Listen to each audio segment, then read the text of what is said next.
I would like to then come to Dr. Nishan and pose a follow-up question to that. The question about economic advancement as currently understood and the ends that we are measuring and pursuing, could it be collectively misdirecting us about human ends? What kind of rethinking is needed? How shall we step in the direction of agreeing on a modified set of human priorities and pursuits for our world? And is this already happening? Thank you, Apan. I think I feel guilty in a way, or must confess that my profession, economics and economists, are greatly responsible for the kind of erosion of moral concerns and value concerns in the world. And it arises mainly from perhaps a overly misrepresented view of what Adam Smith said when discussing self-interest, that somehow that magically in some invisible hand, people acting in their self-interest leads us to a world in which the common interest or the mutual social interest is taken forward. I want to say that the actual way, the way in which economists look at self-interest is different.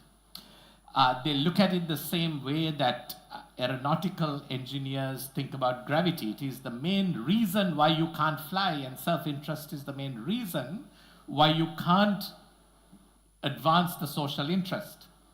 But aeronautical engineers then look for clever ways to harness gravity, the precise thing that's a problem, for the solution. And that's how the wing of a plane is shaped in a way that when you go fast enough, gravity, which results in lower pressure on top of the wing rather than at the bottom of the wing, allows the plane to pick up. So it's about creating devices to use the very thing that's a problem towards becoming a solution, not to celebrate gravity as the solution to flying, and I think we've got that wrong. Now, the second aspect of that problem is, I think, that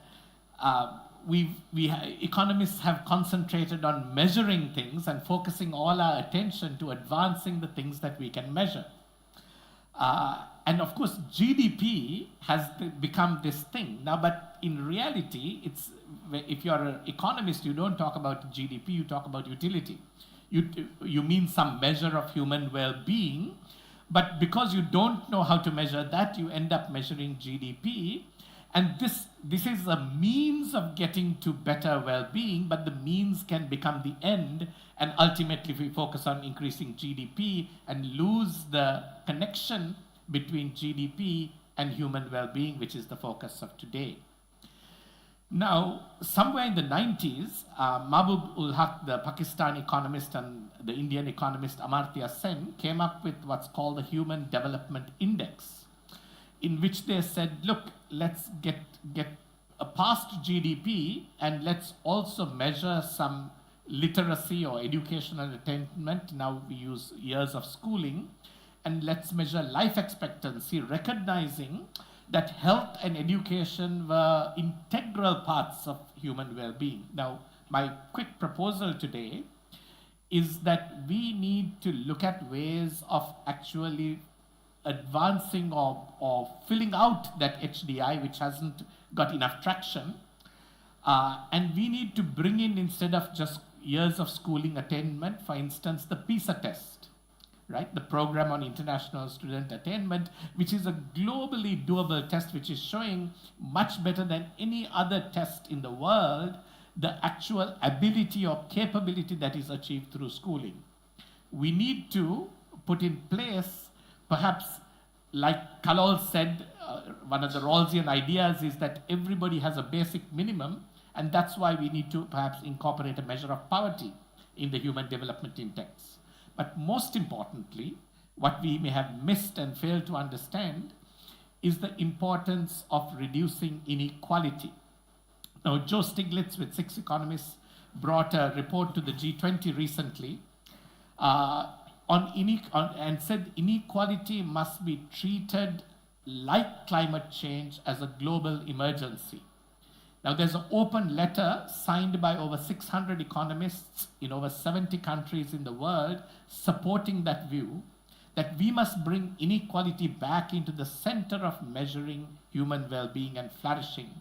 So I think it is clear that economists have failed in a way by prioritizing self-interest too much and focusing too much on GDP.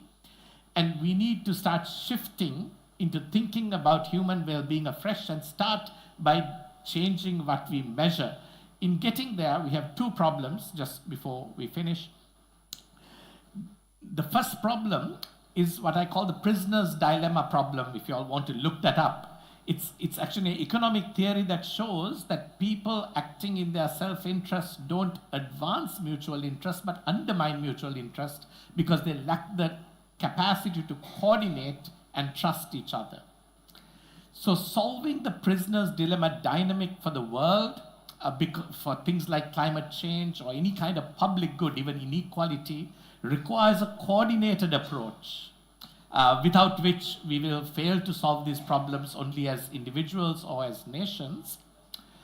And secondly, the importance of rethinking where we have come to in our understanding of how to do economics. Now, Fukuyama famously published a book called The End of History, imagining that we had come to the end of our understanding of how to govern the world and economics. I think we need to question that thesis and put effort into thinking that where we have arrived in our technocratic abilities or thinking or methodological approach to economics is not the end of history. It is time to think again, and global collaboration to do that is extremely important. Let me stop here to come back later. Thank you, Nishan.